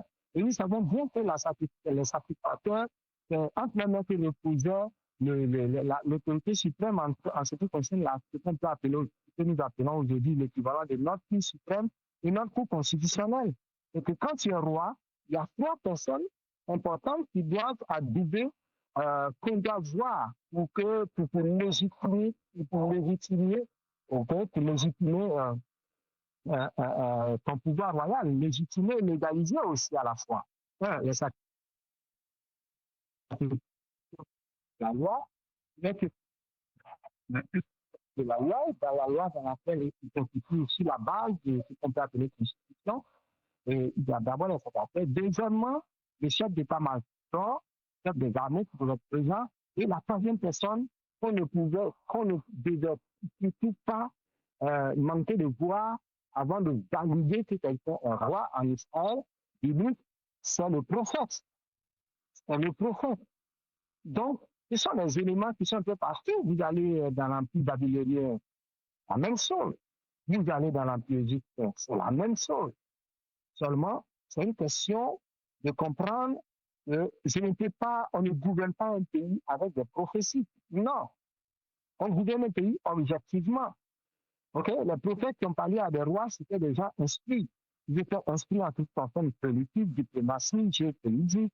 Ils étaient instruits dans les questions légales, ils étaient instruits dans les questions de défense, de sécurité, des relations internationales, de l'économie et même des questions environnementales.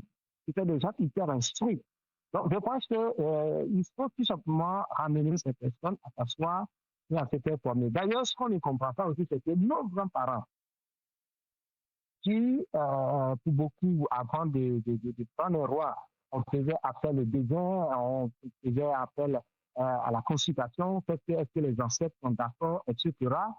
Mais ceux-là, ils exerçaient cette fonction-là. Il y avait des écoles, des classes initiatiques qui peuvent être aujourd'hui comparables à parfois au cursus universitaire dans cet cas.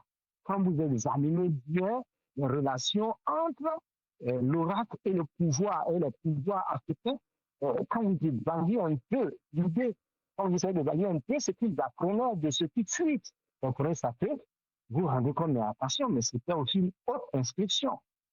Donc je crois qu'il faut plutôt former les gens. On ne peut pas empêcher les gens de parler, mais on peut demander à des personnes d'être prudents.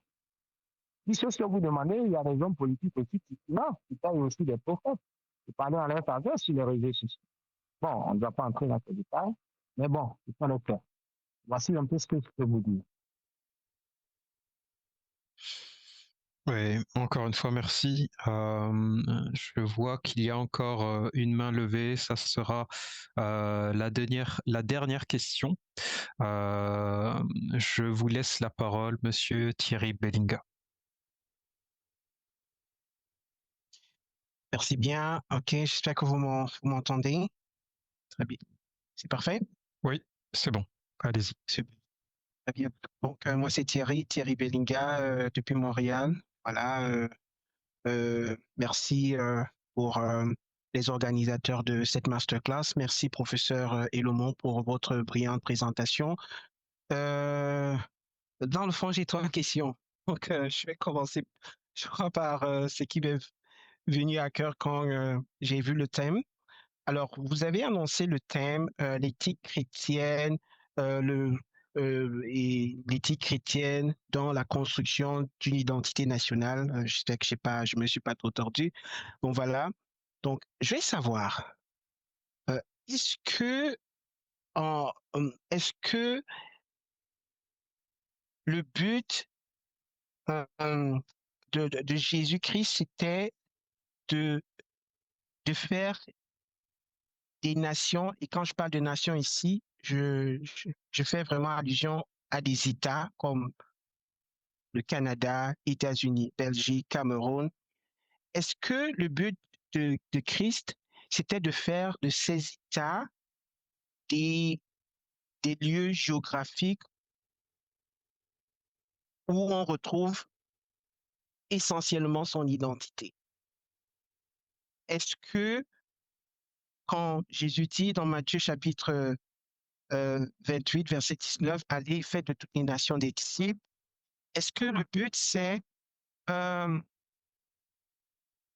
transformer toutes les nations, et je vais aller tous les États en des lieux où on voit des personnes se comporter comme Christ. C'est un peu comme ça que je vois l'identité. Donc, je vois des valeurs qui unissent toute une population, tout un groupe de personnes et qui donnent à ces personnes de s'identifier par ces valeurs. Aujourd'hui, on a la Marseillaise en France, Cameroun, on a Cameroun, berceau de nos ancêtres. Donc, on a des éléments comme ça qui font qu'un groupe de personnes vont s'identifier. Est-ce que c'est ça? Est-ce que c'était ça le le désir de Christ? Est-ce que c'est ça le désir de Christ? C'était ça son ambition? Bon, ça c'est ma première question. Ma deuxième question, j'aimerais savoir quelle va donc être la bonne méthodologie pour faire en sorte que l'éthique de Christ ou l'éthique chrétienne, bon, le thème c'est l'éthique chrétienne, puisse entrer dans l'ADN des nations au point de devenir l'identité de ces nations. Quelle devra être la méthode? Est-ce que ça va impliquer la politique, l'éducation, l'entrepreneuriat? Ça c'est ma deuxième question. Et la dernière qui n'est pas très loin de celle-ci, est-ce qu'on devrait voir l'identité nationale ici comme une identité étatique, une nation, quand je prends le Gabon, ou alors une identité d'un groupe de personnes, d'une ethnie? Parce que pour moi, je crois que c'est un peu très lourd. Et c'est pourquoi je trouve la tâche un peu difficile de transformer une nation, de transformer l'identité de toute une nation. Je prends par exemple les Émirats arabes unis. Transformer l'identité de cette nation-là en l'identité chrétienne. Comment ça va se faire? Est-ce que ça va se faire au niveau peut-être d'une entreprise qui s'installe à Dubaï, d'une entreprise qui s'installe en Turquie et qui vient avec des valeurs chrétiennes, impacter un groupe de personnes qui plus tard vont impacter un autre groupe de personnes et qui peut-être dans un moyen ou court terme va avoir un impact national ou un impact global. Donc voilà un peu des questions qui me sont venues en tête quand je suivais votre présentation. Merci encore, présentation. Ok, merci beaucoup, bien-aimé. Moi, je commence déjà par la première question, c'est qui j'ai mal expliqué la question. Ça, c'est votre première question, c'est de savoir si quelle était la nation des disciples. Il s'agissait de nations État, les derniers, dans l'engagement politique. Je crois qu'il faut toujours regarder et comprendre que le christianisme, nous disons, le mouvement du Christ qu'on appelle la façon générale du christianisme, on peut appeler ce mot christianisme, c'est l'évangile du Christ. C'est d'abord une affaire personnelle, relationnelle. L'individu avec Dieu par lui, Christ. C'est d'abord ça. Bon, on n'est pas, nous savons tous qu'un seul homme est capable d'influencer nos vies. Donc, dans l'idée de l'évangile, dans l'idée du disciple-là, c'est faire un impact, transformer l'individu, qui fera un impact dans sa communauté. Et dans cette communauté, tous ne seront pas disciples de Christ, mais certaines valeurs peuvent être partagées par tous, telles que la solidarité. On me dira, la solidarité existe avant l'incarnation du Christ, avant le christianisme. Ce n'est pas faux. Mais soyons aussi objectifs. Est-ce que cette solidarité-là était une solidarité que je pouvais partager avec mon pire ennemi? Et si nous voulons répondre de façon honnête, franche à cette question, c'est non. Si nous voulons répondre à cette question de façon très objective, c'est non. Donc, l'évangile du Christ nous amène à une solidarité transethnique. transethnique et transculturelle. C'est ce qui ressort de la parabole du Samaritain que nous avons évoquée un peu plus haut, lors de l'exposé. Alors, le but du Christ, c'est pas comme l'islam, il faut faire la guerre sainte, c'est-à-dire prendre des épées, des armes, et contraindre les gens à accepter plus. On a vu les dégâts que ça causait en Afrique lorsque certaines puissances ont décidé de conquérir l'Afrique avec les armes. Nous savons le résultat que ça a donné.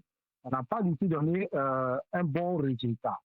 Et ça nous a inspiré, ça nous a donné de comprendre beaucoup de choses dans notre période, dans notre époque aujourd'hui.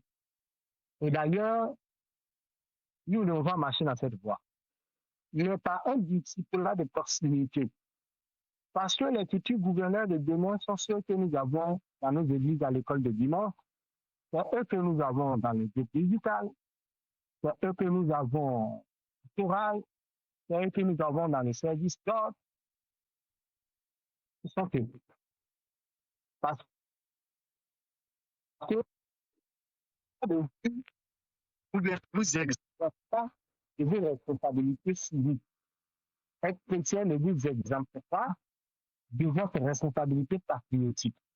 Mais être chrétien vous engage avec la lumière de Christ, avec à la fois un engagement, mais aussi une dynamique de résistance et de refus. Donc, par la production, l'Église est appelée à produire des disciples. Ce sont des disciples qui se retrouvent dans tous les corps d'activité.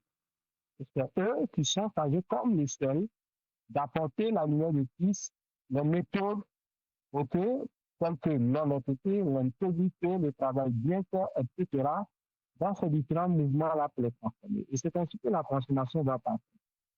Maintenant, on a vu le cas en Allemagne avec la CDU et son ancêtre. On a vu les partis chrétiens en Europe. Au début, c'était bien, mais aussi, à mesure que les années passaient, les partis sont devenus parrainants des instruments de destruction pour d'autres peuples. Vous voyez un peu? Donc, ces éléments-là nous montrent qu'il ne s'agit pas de prendre des armes ni de forcer toutes les populations à accepter Christ par les armes. L'islam latin, ça ne marche pas. La preuve, dès qu'il y a des opportunités, ils sont prêts à se retirer et embrasser soit la foi chrétienne, soit carrément être des catholiques. Donc, c'est par notre disciple-là individuel à l'Église que nous préparons maintenant la masse de disciples pour prendre jouer leur rôle dans tous les secteurs d'activité. Donc, la vie du disciple, ce n'est pas une vie qui se fait en dehors des engagements citoyens et civiques, mais c'est une vie qui se mène à l'intérieur des engagements citoyens et civiques. On dit la notion du seul. Et maintenant, la maîtrise de la méthodologie, je pense aussi que c'est à ça que j'ai répondu d'une certaine manière. La méthodologie, c'est l'exemple. Partout, les tuteurs nous recommandent d'être des exemples. Et la méthodologie chrétienne, c'est ça n'a pas changé. Soyez des modèles. On les voit un peu partout à travers tous les textes bibliques. Donc, on nous appelle à être des exemples. Ce qui n'ont pas été toujours les nations occidentales, d'où sont venus les missionnaires sur le terrain. En même temps, il faut aussi prendre l'exemple comme j'ai dit pour comprendre qu'il y a une différence entre l'éthique chrétienne et l'éthique du Christ. Lorsque l'éthique chrétienne n'est plus christocentrée, n'est plus centrée sur l'éthique du Christ, là, on tombe dans un jeu de manipulation et de domination un peu partout sur la terre. Donc, c'est possible. Vous pouvez choisir votre méthodologie. Vous avez implanté votre entreprise dans un pays. Il y a ce qu'on appelle la responsabilité sociale des entreprises. Il y a la politique des entreprises. Avant qu'une entreprise s'installe dans un pays, il y a des discussions qui se mènent en amont. Vous dites, dans l'entreprise, voilà nos valeurs que nous prônons. Donc, c'est tout cela se discute. Et cela relève de la responsabilité des disciples selon la position qu'ils occupent, que ce soit chef d'une multinationale, que ce soit un chef d'un parti politique, ça dépend de tout ce qu'on met dans quelle est la responsabilité du politique au sein de sa société. Voici un peu ce que je peux vous dire. Mais on ne peut pas contraindre toute une population à accepter Jésus. Mais alors, on peut amener toute une population à accepter les valeurs du Christ. Je ne suis pas là. Nous nous rappelons tous de l'affaire Monica Lewinsky avec les trois Bill Clinton, l'époque. Chez nous en Afrique, quand le président a trois femmes, quatre maîtresses et sept, on dit non, c'est un vrai homme. Okay. Mais là-bas, en dépit de toutes les dérives, il y a quand même clairement de l'esprit du Christ qui reste un peu. Même si ça, la lumière est encore pas est devenue totale, mais elle est là, elle existe encore. Même dans certains pays comme la France, il y a des déprimements, ça se passe chez Papiste, ça se le cacher. Mais c'est étonnant d'entendre qu'on poursuit un homme d'État parce qu'il aurait déprimé, je ne sais pas, 1 million d'euros. Sinon, en Afrique, nous avons la fameuse phrase, c'est notre tour, c'est notre temps.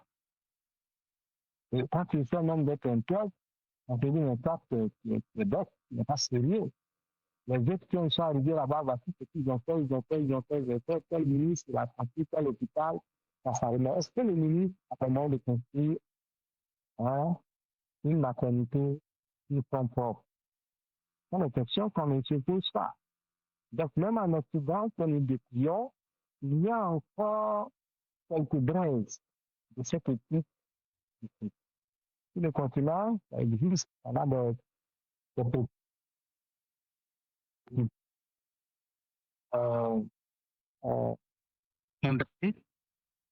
mais il faut reconnaître que l'Afrique, il y a encore quelques hommes d'État qui sont capables de porter cette lumière-là. C'est vrai que on décrit certaines choses au nom tel tête d'État, il va participer, il va suivre publiquement sa foi. Je pense que ça, c'est un faux débat. Si nous repartons sur la base de notre constitution, il est libre d'afficher ce en quoi il croit. S'il est élu, s'il va afficher son politique, il est libre à lui de le faire. Donc, en quelques points, voici ce que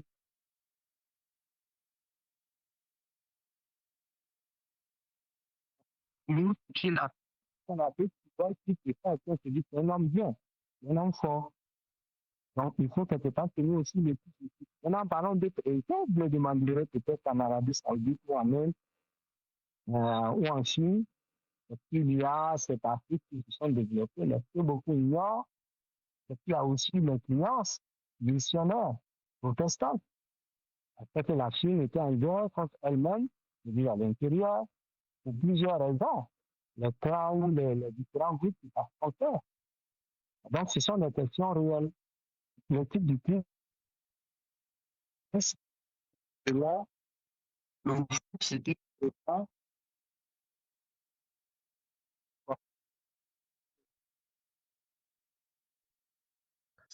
Pasteur, professeur, excusez-moi, il y a des coupures à certains moments. On n'a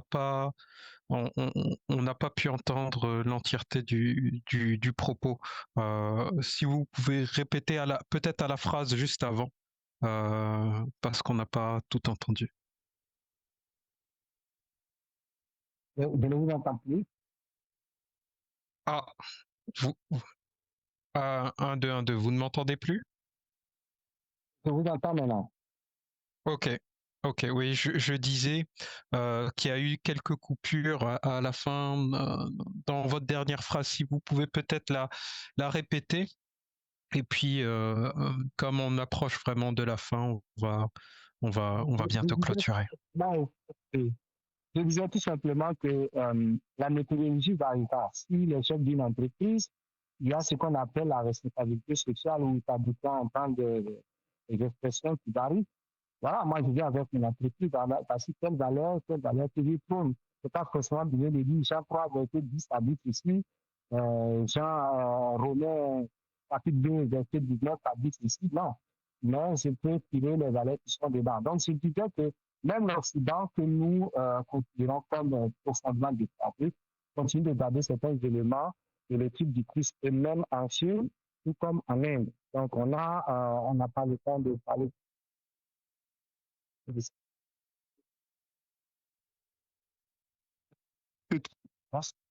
Là, la méthodologie varira. Il faut regarder votre contexte, savoir comment vous opérez. Si c'est votre entreprise privée, vous savez comment vous opérez. Si vous êtes dans une entreprise publique, ça sera alors, comme dit le titre de Pierre, c'est par l'exemple, le modèle de conduite que les gens comprendront et s'intéresseront à l'étude du Christ. Et je pense que la transformation va partir là, comme c'est. Merci. Ok, merci, merci pour. Je veux tout simplement d'abord vous remercier, professeur, pour votre intervention. Je vous rappelle, c'est notre toute première masterclass et le professeur Luc Eloman nous a fait cet honneur d'introduire notre programme de masterclass. Je voudrais également remercier chacun des participants. Merci d'avoir pris part à cette masterclass. J'espère que vous avez apprécié. Nous vous enverrons par email par la suite un sondage afin que vous puissiez nous faire part de vos remarques. Une bonne soirée ou une bonne journée. Nous ne sommes pas tous sur le même alignement horaire. Bonne soirée à tous. Au revoir.